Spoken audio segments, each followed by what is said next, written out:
Welcome to Sasquatch Island, August 2020. I'm here at the Sasquatch Investigation Camp. It used to be my sea kayak camp that I would take people out to sea kayak with the orcas in Johnson Straits. You can see the cabins there in the bush, everyone's sitting around the fire pit.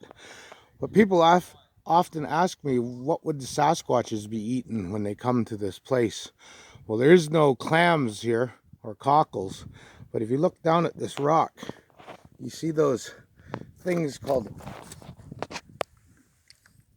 I think they're called limpets.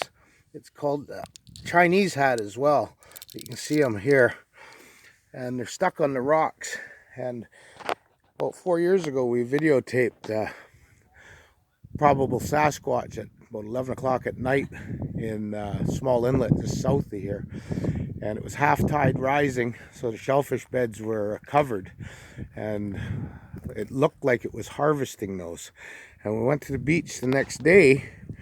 It was kind of like my bay is right now. When you look around at those rocks over there and some of these boulders on the beach, and right here below one of my cabins called the Honeymoon Suite, it's devoid of those China hats.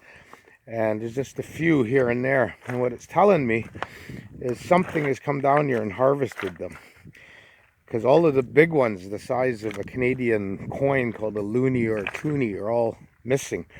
Just the small ones remain. So more than likely, there was probably a Sasquatch, because we do have activity here, that came and smashed them off with a boulder or plucked them off and ate them.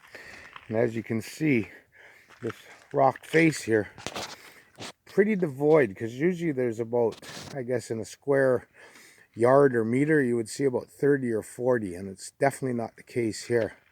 Now, one of the other things I found here on that side of the bay there on the beach was sea urchins, which were about 6 inches in diameter, that it looked like something had split them in half.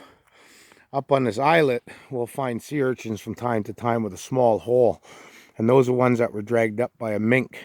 But the ones I've been finding here through the years just look like a human had grabbed it and split it in half to get it to row inside to eat. So there you go.